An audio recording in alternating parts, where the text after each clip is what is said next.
지난주일 저는 세례요한 이야기를 했습니다. 세례요한이 예수가 그리스도라 이렇게 맨 먼저 증거했잖아요. 예수님이 그리스도라는 증거가 널렸습니다. 꼬맹이 때부터 어머니 엘리사벳을 통하여 저 예수가 그리스도라는 이야기를 듣고 자랐고 하늘의 음성을 들었잖아요. 성령이 비둘기처럼 예수님의 머리에 임하는 것을 보았잖아요. 자기가 가장 먼저 저분이 그리스도라고 하는 증거를 했던 사람인데 세례 요한이 흔들려요. 세례 요한이 흔들리면은 우리도 흔들릴 수 있잖아요. 정신 바짝 차려야 돼요. 여러분, 하나님의 나라 천국이 있을까요? 있을까요? 분명히 있습니다. 천국이 있는데 그 나라에 우리가 이 예수 믿는 이 즐거움을 모르고 살다가 마지막에 갔는데 내가 천국이 없다고 생각했던 분들 있잖아요. 있을 수 있잖아요. 그런데 가서 보니까 있어요. 그럼 얼마나 허망합니까? 내가 천국에 갈 수 있다고 믿었는데 가서 보니까 내가 지옥행에 있다고 하면은 얼마나 불쌍한 사람입니까? 나는 이런 분들이 한 분도 없기를 주의 이름으로 축복합니다.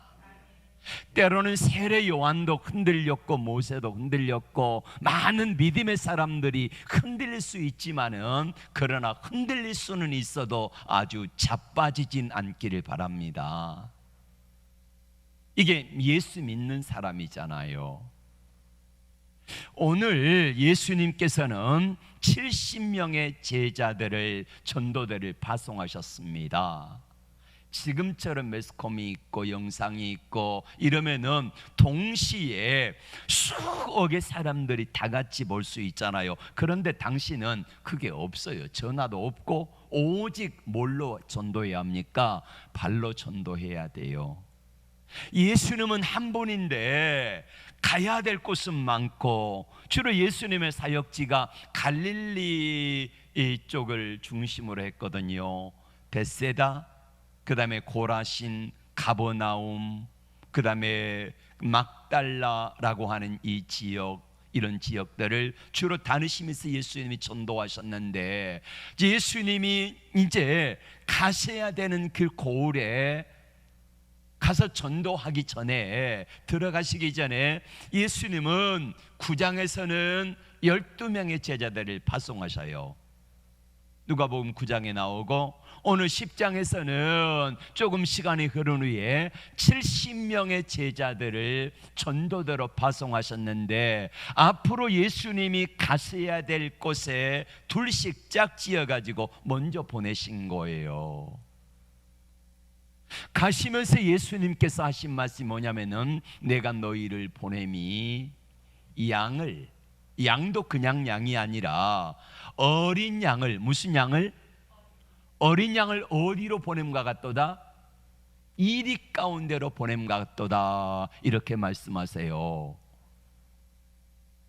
그러시면서 우리 주님이 제자들에게 이렇게 명령을 하세요. 너희가 갈 때에, 전도하러 갈 때에 아무것도 가지고 가지 말아라.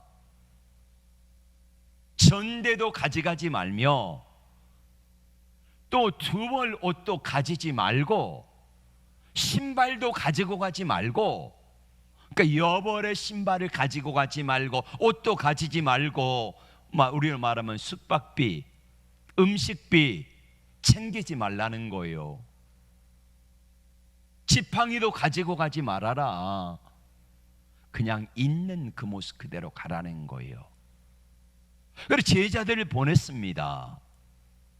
제자들이 돌아와 가지고 보고하는 말이 깜짝 놀래가지고 예수님 우리가 주의 말씀대로 순종해서 갔더니 귀신들이 우리 앞에 항복하더이다. 질병이 떠나고 귀신들이 항복하는데 깜짝 놀랐습니다. 그때 예수님 뭐라고 말씀하시냐면은 너희가 귀신이 떠나고 병이 떠나는 거 이것으로 기뻐하지 말고 너희 이름이 하나님의 나라에 기록된 것으로 기뻐하라. 이게 오늘 본문 말씀의 내용입니다. 여러분, 예수님이 제자들을 70명을 35개대로 파송했겠지요. 둘씩이면은 미리서 예수님이 가셔야 될 골로 간 거예요. 가는데 주님은 뭐라고 말씀하세요? 너희는 어린 양인데 어린 양을 이리 가운데로 파송하면 어떻게 됩니까? 어린 양이 어떻게 돼요? 잡아먹히겠지요. 어린 양을 이리 가운데로 파송하면 잡아먹히는데 예수님은 최소한의 어떤 무기를 주어서 보내셔야 되지 않아요? 전도 보내면서 먹을 것도 잘 것도 옷도 가지지 말고 그냥 맨몸으로 가라는 거예요. 이해가 안 갑니다. 먹어야 전도하잖아요. 노숙합니까? 잠을 자야 전도하라고 하지요. 여러분 그냥 가가지고 하루 이틀 만에 이게 아니고 여러 날을 가서 전도하며 거기 머물라는 거예요. 우리 전도하면 몇 시간 나가가지고 전도지 나눠주고 오잖아요. 이런 전도가 아니라는 말입니다. 여러분 그렇게 해서 이리 가운데로 들어가는 어린 양이 무서워요, 안 무서워요? 무섭고 두렵겠지요. 그러면 지금 이리가 있는데 이리 가운데로 들어가는 어린 양들의 어떤 마음을 가지고 들어가겠습니까? 우리 잡수세요 이렇게 가겠습니까? 두려우니까, 무서우니까, 걱정되니까, 염려되니까 뭐 하겠습니까?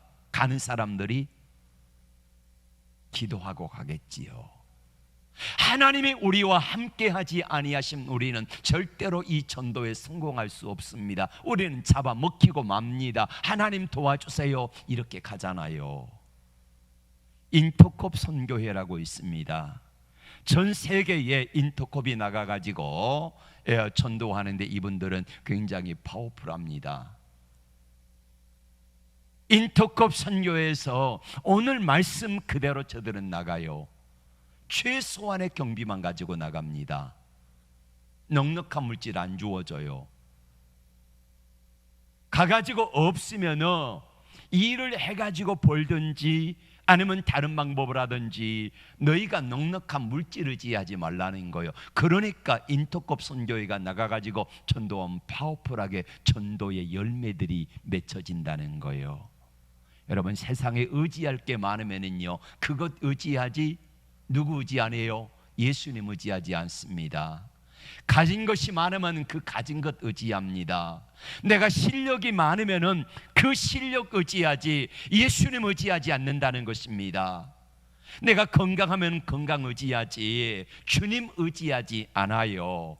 그러나 내가 약하기 때문에 내가 부족하기 때문에 내가 지금 들어가는 이 장소가 이리 가운데로 걸어가는 어린 양과 같기 때문에 주님을 의지할 수밖에 없고 주님께 기도할 수밖에 없는 그 사람이 복되다 하는 것입니다.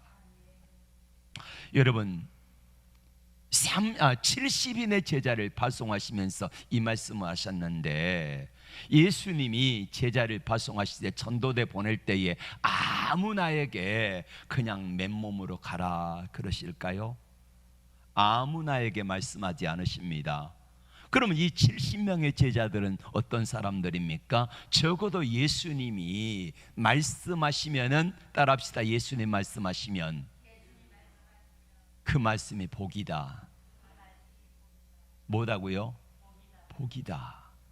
예수님이 말씀하시면 그 말씀에 순종하는 것이 복이라는 사실을 이 사람들은 알아요. 12 제자와 70인의 제자라고 나오는 이 사람들은 예수님이 행하시는 사역들을 적어도 몇 년 동안은 보아온 사람들이잖아요. 12 제자는 3년 반, 70인의 제자들은 적어도 몇 년 동안 예수님이 행하신 기적과 이적들을 보아온 사람들입니다.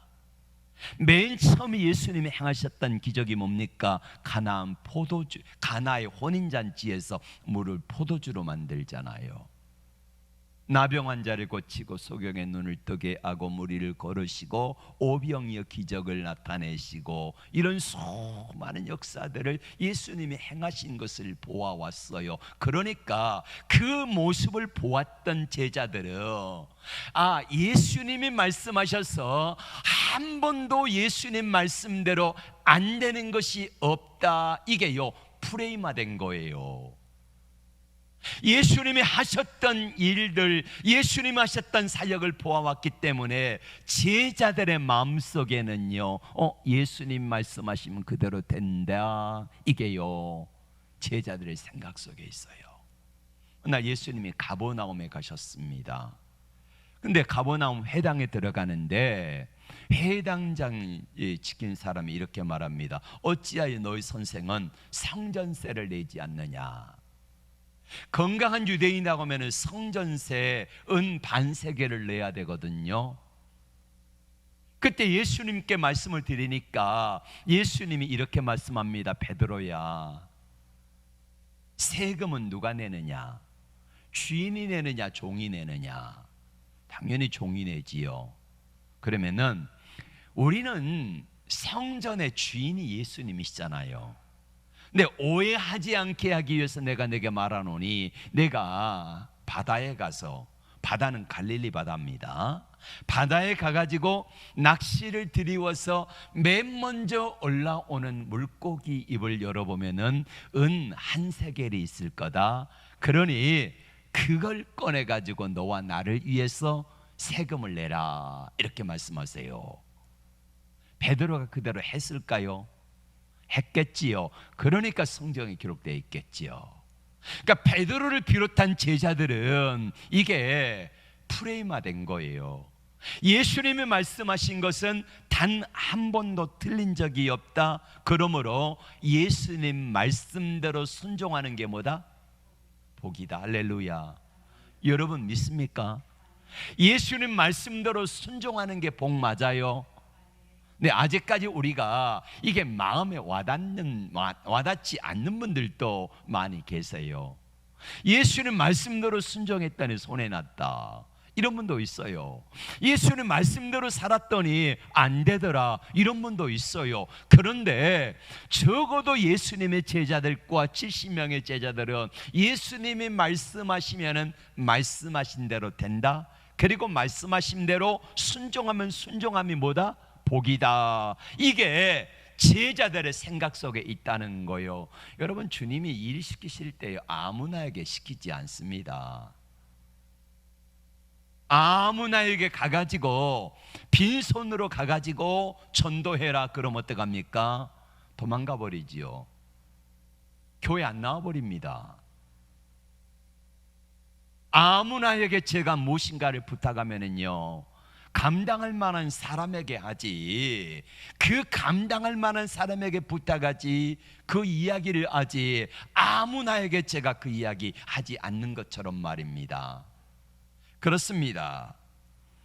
예수님의 모든 말씀이 진리고 복이다, 예수님 말씀에 순종하는 것이 복이다, 이 생각이, 이 마음이 70명의 제자들이 있었어요. 근데 갈 때에 두려워요. 믿음은 있지만은 갈 때 두려워요. 과연 내가 될까? 그런데 예수님이 말씀하신 대로 갔더니 진짜 되네, 진짜 그렇게 되네, 진짜 예수님 말씀대로 순종했더니 순종이 복이네, 이거를 제자들은 깨닫게 된 것입니다. 자, 두려움 가운데 갔습니다. 두려우니까 기도하며 갔겠지요. 하나님의 은혜를 간절히 사모하며 기도하며 주님만 의지했겠지요. 그랬더니 갈 때는 우리가 굶을 수도 있겠다 그랬는데 굶어요, 안 굶어요? 안 굶어요. 우리가 노숙할 수도 있겠다 이렇게 생각했는데 노숙하지 않았어요. 예수님이 보내실 때에 제자들에게 이제 그렇게 해서 축복해서 보는데 돌아올 때에 어떻게 보고합니까? 누가복음 10장 17절 말씀 보세요. 우리 다 같이 볼까요? 시작. 70인이 기뻐하며 돌아와 이르되 주여 주의 이름이면 귀신들도 우리에게 항복하더이다. 아멘. 기뻐하며 돌아왔습니다.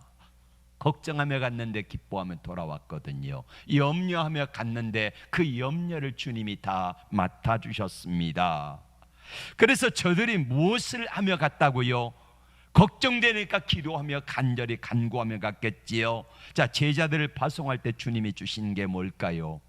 빈손으로 보냈습니까? 아닙니다. 누가복음 9장 1절의 말씀을 같이 볼까요? 시작. 예수께서 12 제자를 불러 모으사 모든 귀신을 제하며 병을 고치는 능력과 권위를 주시니. 이게 뭡니까? 예수 이름입니다. 예수 이름. 제자들을 보내실 때 그냥 보내신 게 아니라 귀신을 쫓아내고 병을 고치는 능력을 주셨는데 이 권위가 바로 예수 이름이라는 말이에요. 그리고 요한복음에는 예수님이 요한복음 12장 14장에는 이렇게 말씀하세요. 너희가 지금까지 내 이름으로 기도하지 아니하였지만은 앞으로 구하라. 그리하면은 받으리니 내 기쁨이 너희에게 충만하리라. 할렐루야. 너희가 지금까지는 기도하지 아니했지만은 예수 이름으로 기도하지 않았지만은 예수 이름으로 구하라는 거예요. 그래서 예수님은 제자들을 보내실 때에 빈손으로 보낸 것 같아요. 겉으로 보기에는 돈 주머니에 쳤는데 차지 말아라. 여보로 가지고 가지 말아라. 여보의 신발 가지고 가지 말아라. 갈 때 염려하지 말고 가라. 이렇게 하셨습니다. 근데 진짜 중요한 무기가 뭐냐면은 예수 이름의 권세와 능력을 저들에게 들려 보내줬다는 것. 그러니까 염려하며 갔지만은 돌아올 때는 기뻐하며 돌아와서 보고하기를 우리가 기도하니까 귀신이 떠나가고 질병이 떠나가더이다 라는 기쁨의 보고를 하지 않습니까? 여러분, 모세가 이스라엘 백성들을 애굽에서 끄집어 냈습니다. 모세가 한 게 아니라 하나님이 하신 거지요. 자, 모세가 이스라엘 백성들을 인도해 가지고 오는데 하나님이 이렇게 출애굽기 14장에 말씀하세요. 너는 가던 길을, 위로 올라가던 길을 돌아서, 그러니까 잘 가던 길을 돌아가지고 다시 뒤로 물러가지고 피하히롯, 바알스본 맞은편 피하히롯에 진을 치라는 거예요. 여러분 설명드렸던 것처럼 한번 상상해 보세요. 앞에는 홍해가 있고 양옆에는 깎아지른 듯한 그런 절벽입니다. 뒤에는 애굽 병사들이 있어요. 사면 초가지요. 꽉 막혔습니다. 하나님이 모세에게 그리 들어가서 거기 진치라는 거예요. 모세가 그리로 들어가면 안 된다는 사실을 알았을까요? 몰랐을까요? 알았을까요? 몰랐을까요? 장장로님, 알았을까요? 몰랐을까요? 모세는요, 애굽에서 40년간 왕자로 살았잖아요. 병법에 능한 사람입니다. 알았어요. 지리에 능한 사람입니다. 이미 모세는 그 지역을 몇 번 왔다 간 사람이에요. 지리 공부하면서 자기 나라 영토니까. 그래서 모든 것들을 다 알고 있는 사람이 모세라는 말이에요. 피하히롯이라는 곳에 들어가면은 사방이 막힌다는 사실을, 병법을 어느 정도 아는 사람, 아니 모르는 사람도 들어가면 안 된다는 것을 알아요. 그런데 하나님이 그리로 들어가서 진치라고 그래요. 그래서 모세가 그리로 인도합니다.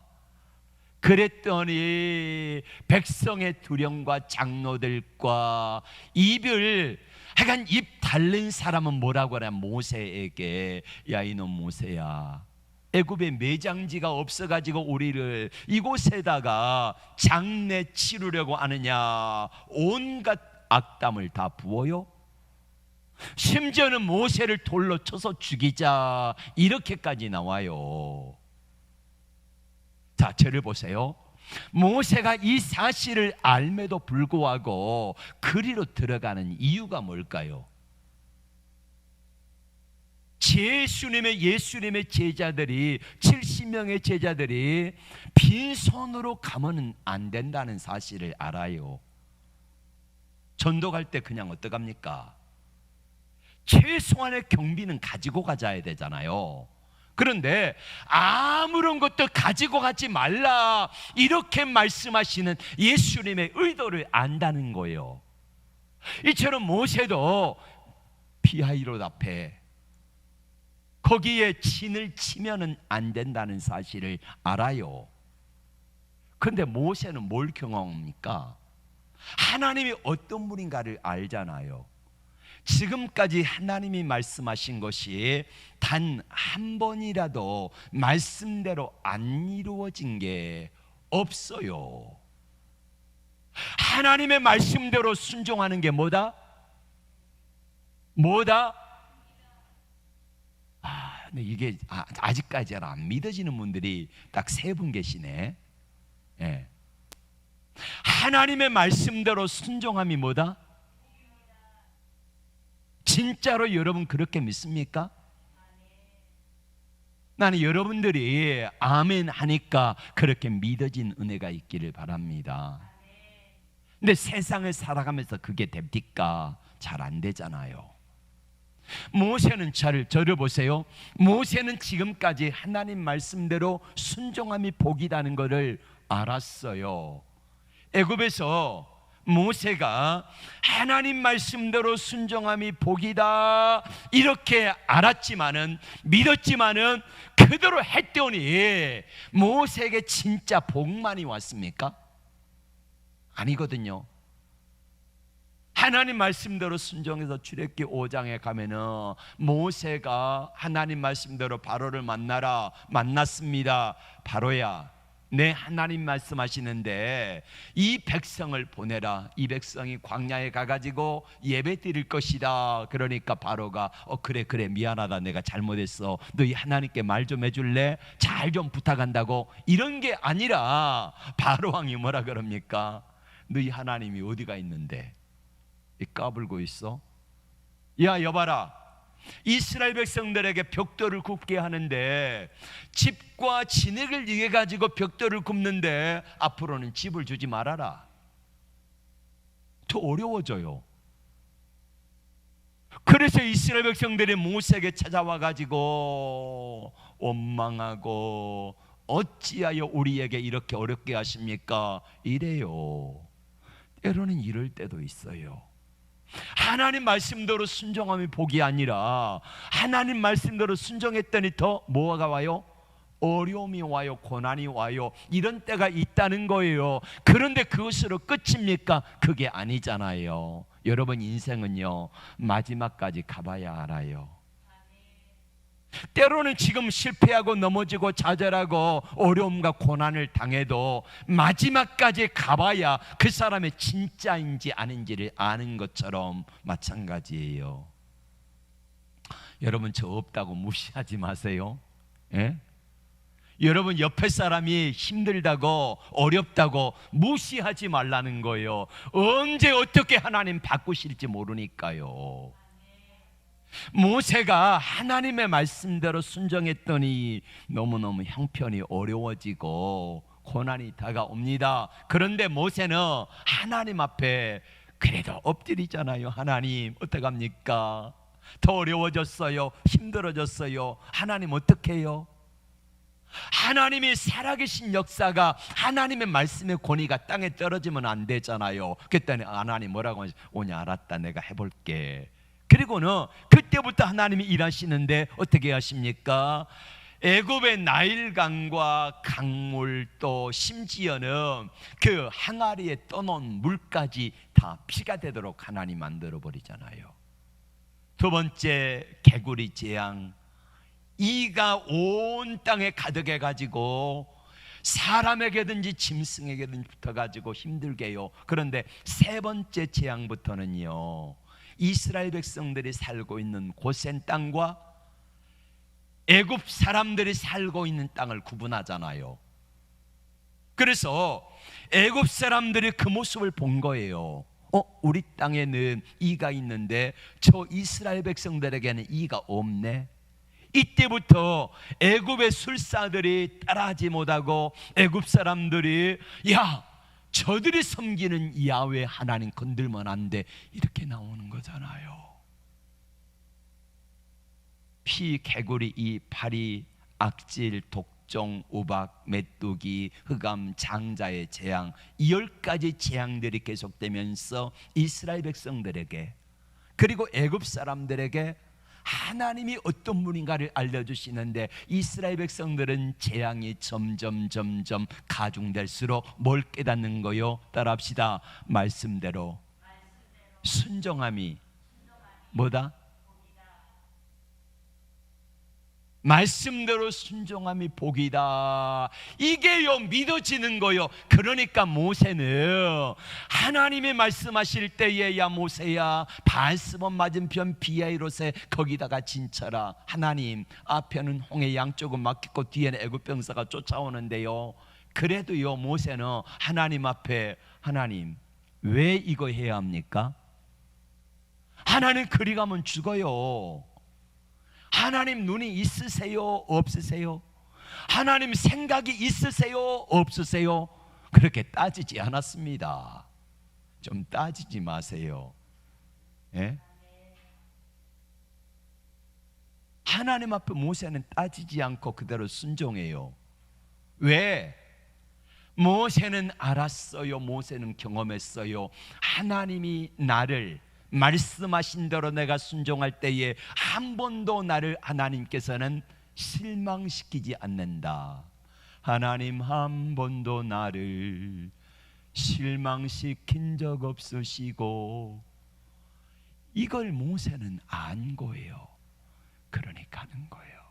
저는 여러분들에게 이런 은혜가 있기를 원합니다. 하나님이 어떤 분인가를 알아야지, 경험해야지 순종이라도 할 거 아니겠습니까? 근데 하나님이 어떤 분인가를 경험하지 못하니까 하나님 말씀대로 순종했다가 괜히 나만 손해보면 어떡하지? 나 순종 안 할래. 이런 사람들이 많다니까. 어디 가면 있어요? 저 중동 가면 있어요. 왜 제가 중동이 하냐면은 그래도 부천에서 잘 사는 사람들이 거기 사니까. 하나님 말씀대로 순종함이 뭐다? 복이다. 복이다. 맞습니다. 지금 현실을 보면 하나님 말씀대로 순종하면은 다 죽습니다. 죽을 수밖에 없는 환경이에요. 다 막혔거든요. 근데 이스라엘 백성들이 죽었습니까? 안 죽었잖아요.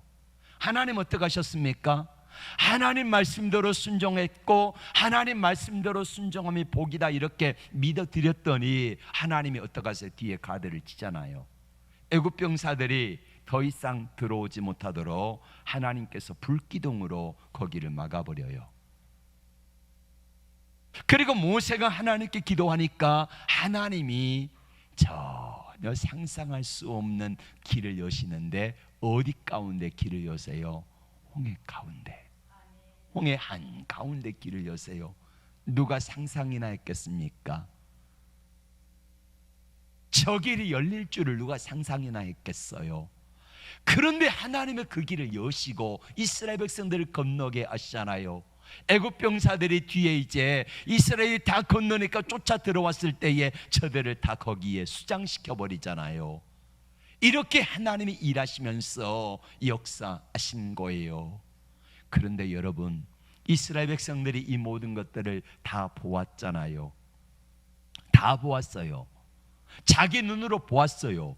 그리고 건너자마자 춤추고 소고치며 하나님을 찬양했던 사람들이 그 은혜는요, 자 저를 봐주세요. 아무리 은혜를 따라합시다. 아무리 은혜를 받아도 3일을 넘기지 못하더라. 맞아요. 인간이니까, 사람이니까 어려우면 그럴 수 있어요. 이스라엘 백성들이 그랬던 것처럼 저와 여러분들도 그럴 수 있어요. 그래서 우리가 뭐 해야 합니까? 말씀을 들어야 돼요. 다시 이스라엘 백성들이 모세를 통해서 하나님의 말씀을 듣고 은혜를 받으니까 지나게 하시잖아요. 이스라엘 백성은 3일 길을 못 가가지고 원망하고 불평했는데 우리도 그런다니까요. 그럴 수 있다니까요.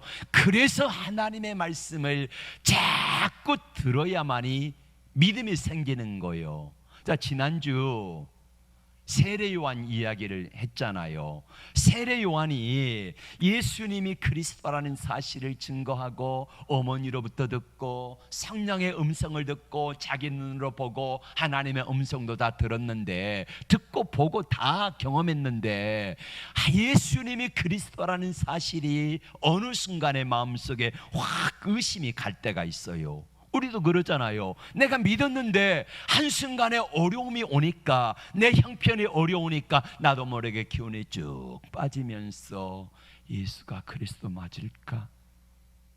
이런 의심이 들 때 있다는 말이에요.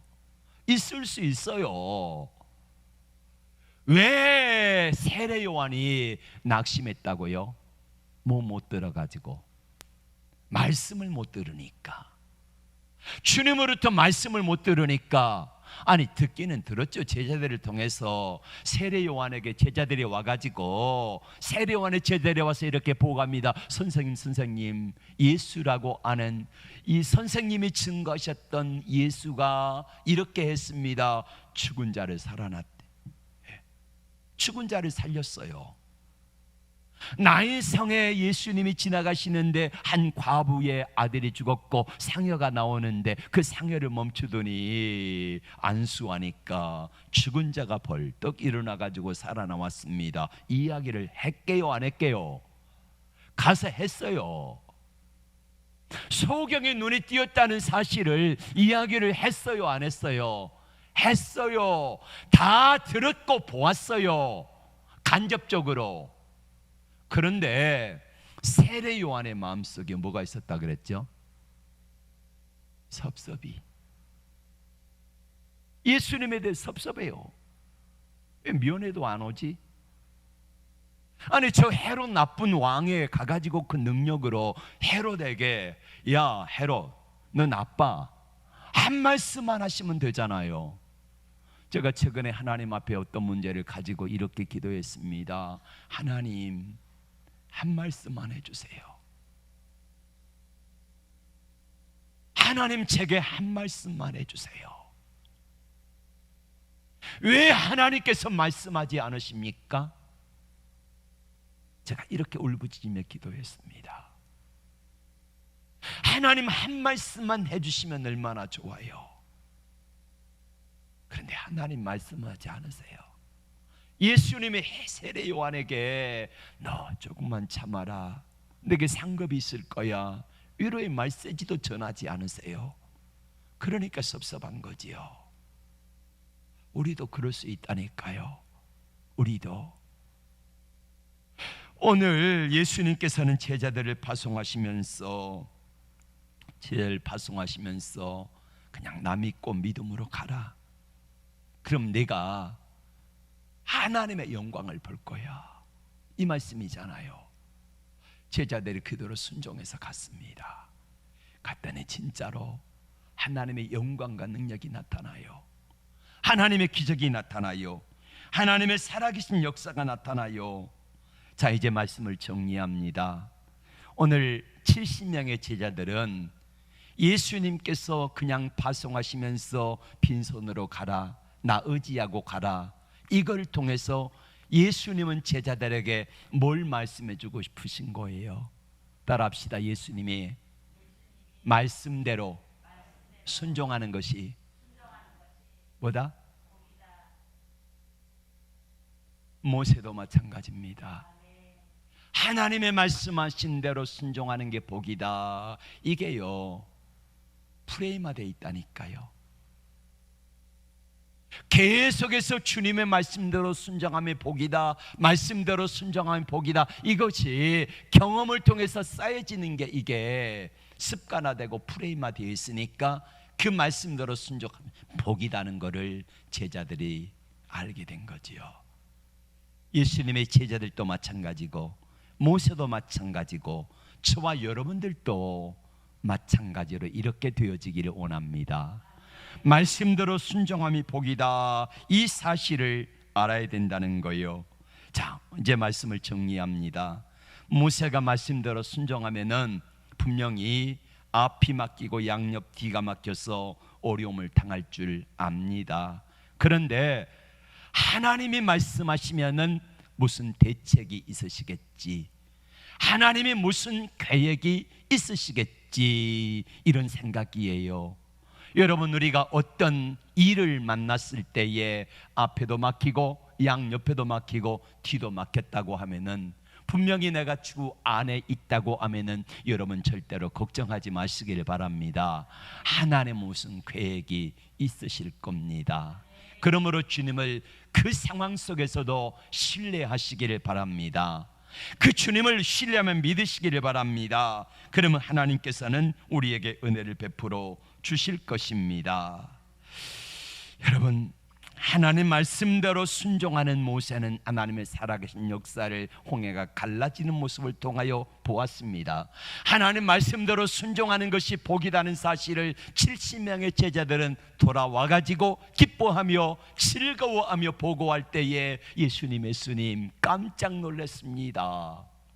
우리가 진짜로 예수 이름으로 저들에게 명령했더니 귀신이 떠나가고 질병이 고쳐지는 역사를 경험했습니다. 이렇게 보고를 하잖아요.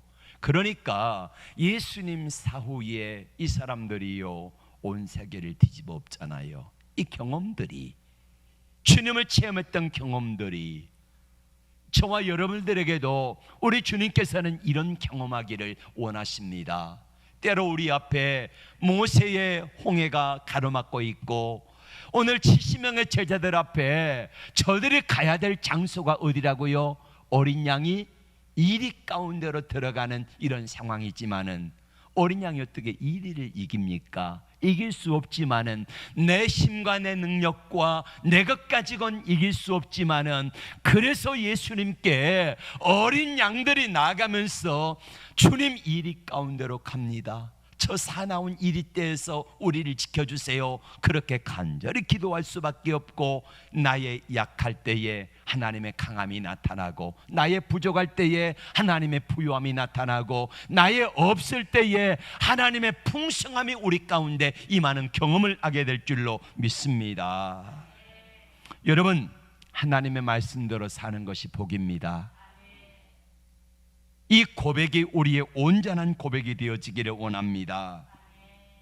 믿음으로 살면은요 손해보는 것 같지만은 절대 하나님은요 손해보지 않게 하십니다. 우리가 믿음으로 살면은 사람들이 나를 바보라고 말합니다. 그런데 하나님은 나를 절대 바보되지 않게 하십니다. 세상 사람들은 말씀에 순종하여 살면은요 실패할 거라고 말합니다. 그렇게 살아서는 절대로 성공하지 못해 이렇게 말하지만은 그런 나를 실패하지 않게 하시고 하나님은 오히려 말씀대로 사는 것이 더 복이 되게 하실 것입니다.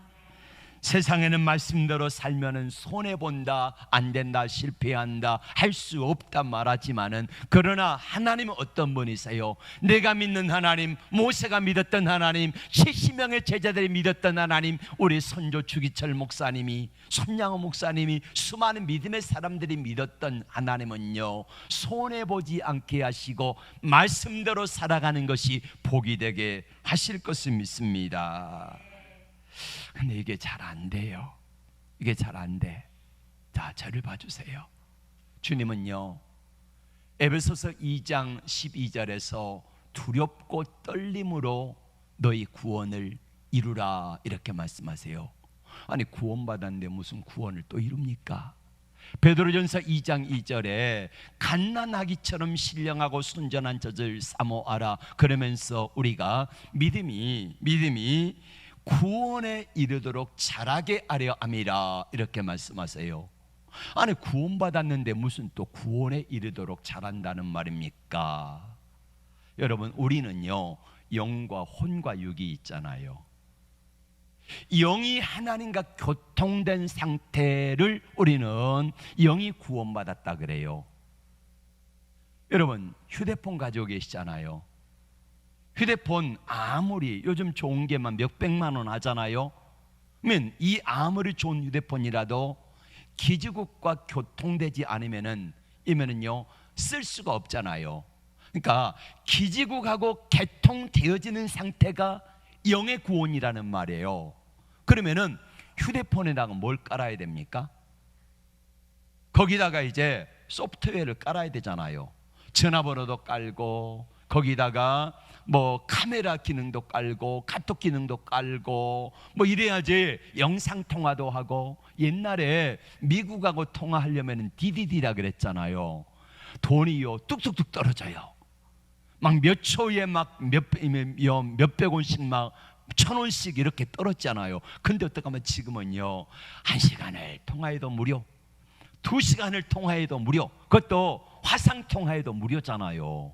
그러니까 이런 기능들을 까는 게 뭐냐면은요 혼의 기능이에요. 혼의 기능. 우리가 하나님과의 관계 속에서 영이 구원받았으면은 우리 믿음이 점점점 자라가는데 우리 혼은 뭐냐면은요 지성, 감성, 의지 이거 자라가야 된다는 거예요. 우리가 하나님을 더 많이 아는 지식으로 아는 거 이게 지식이 점점 자라가는 거. 그 다음에 우리의 감정이 주님으로부터 더 가까이 나가는 거. 때로는 우리의 감정이 흔들리고 환경이 흔들려도요 우리의 의지가 따라합시다. 하나님은 말씀대로 순종하는 자에게 복을 주신다. 이것을 믿고 믿음으로 하나님 앞에 아무리 환경이 어려워도 그렇게 끝까지 나갈 수 있는 의지를 주신 분이 바로 이것이 바로 믿음의 사람이라는 거예요. 믿음의 사람에게 그렇게 하시는데 이 믿음이 자라가는 거 이게 바로 혼의 구원이라는 말이에요. 혼의 구원. 그래서 믿음이 장성한 분량에 이르게 되고 우리의 믿음이 더 강건하게 되어지는 이 은혜를 우리가 가져야 한다는 거예요.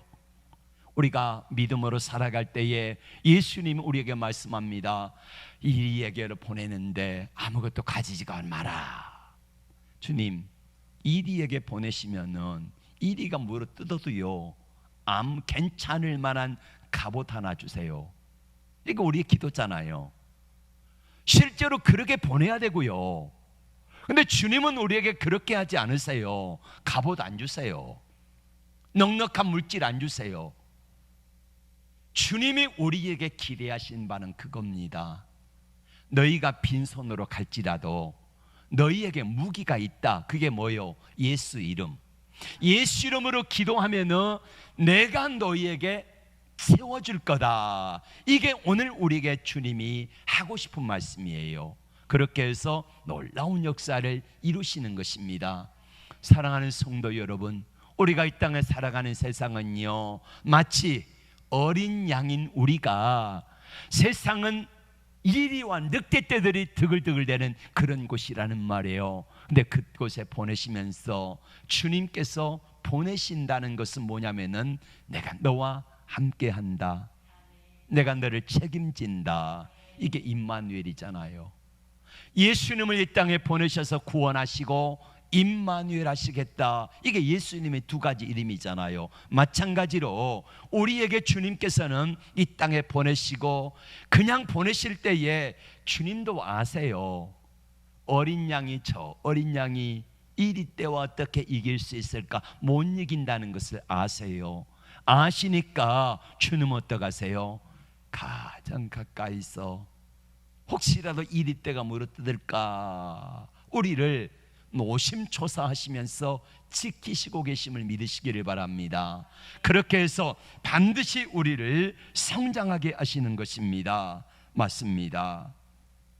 오늘 누가복음 10장 20절의 말씀을 읽겠습니다. 시작. 그러나 귀신들이 너희에게 항복하는 것으로 기뻐하지 말고 너희 이름이 하늘에 기록된 것으로 기뻐하라 하시니라. 아멘. 제자들이 와가지고 기뻐하면서 우리가 귀신을 쫓아냈습니다, 우리가 질병을 고쳤습니다. 그때 예수님이 하신 말씀은 이건 아무것도 아니야. 너희 이름이 어디에 기록되어 있다? 하늘에 기록된 것을 기뻐하라, 이렇게 말씀하셨습니다. 여러분, 우리의 이 땅에서 가장 큰 소망이 뭡니까? 저는요, 가난하게 살았기 때문에 부자로 사는 게 꿈이에요. 어떤 분은 건강하게 사는 게 꿈이고, 어떤 분은 나 좋은 차 한번 타봤으면 좋겠다, 이게 꿈인 분들이 있어요. 근데 주님은 우리에게 자, 넉넉한 물질, 좋은 집, 좋은 차, 좋은 옷 입고 맛난 거 먹고 이렇게 살아가는 것도 좋지만은 가장 중요한 우리의 궁극적인 목표는 하나님의 나라를 말씀하십니다. 하나님의 나라다. 하나님의 나라. 너희 이름이 하나님의 나라에, 하늘나라에 기록된 것으로 기뻐하라. 벤다이크라고 하는 사람이 소설을 썼습니다. 대저택이라고 하는 소설을 썼는데요, 거기 뭐 이렇게 나옵니다. 어떤 부자가 천국에 갔습니다. 천사가 안내합니다. 내 집을 좀 보여주세요. 그랬더니요, 천사가 인도하는데 자기 집이라고 보여주는데 허름한 오두막인데 나무 몇 개 얼기설기 얽혀놓고요, 지붕도 하지 않은 그런 오두막을 보여주는 거예요. 여기가 네 집이다. 근데 그 옆에 어마어마하게 큰 대저택, 으리으리한 대저택을 짓고 있어요. 그래서 물었습니다. 저 집은 누구 것입니까? 이렇게 했더니 천사가 하는 말이, 너희 동네에 다 퍼주고 구제하고 선교하고 봉사하는 데 쓴 바로 그 가난하게 살아가는 의사의 집이란다, 이렇게 말해요. 지금도 세상에서 저 의사는 선한 믿음의 일을 하면서 자재를 올려보내는 것 봐라. 근데 너는 너무 인색했어, 이렇게 말을 해요. 여러분, 우리가 하나님 앞에 다 갈 것입니다. 참 제 나이 연세 드신 분들 앞에 자랑은 못 되지만은 올해가 환갑이잖아요. 참 많이 먹어버렸더라고요. 예. 근데 금방 가게 될 겁니다. 오늘 또 아동부 예배를 드리는데요, 얼마나 피곤한지 하품이 연신 나오는 거예요. 예. 이게 이제 나이가 먹으면 그럴 수밖에 없어요. 그럼 하나님 앞에 설 것 아니겠습니까? 그럼 하나님 앞에 서면은 먼저 중요한 것은 뭐냐면은 내가 지금 이 믿음 가지고 하나님 앞에 갈 수 있을까 하는 거, 이거요 점검해 보셔야 돼요. 그리고 두 번째로는 하나님 앞에 가면은 내가 받을 상급은 뭘까? 우리 한국의 원로 목사님 가운데 이름을 말씀드리면 신뢰가 될까 봐서, 근데 그분이 환상 중에 천국을 갔는데 자기는 보니까 개털 모자 쓰고 있더라. 이야기가 유명한 말로 회자되고 있잖아요. 기왕 하나님 앞에 가면은 개털 모자가 아니라 면류관을 받기를 축복합니다. 기도합니다. 주님,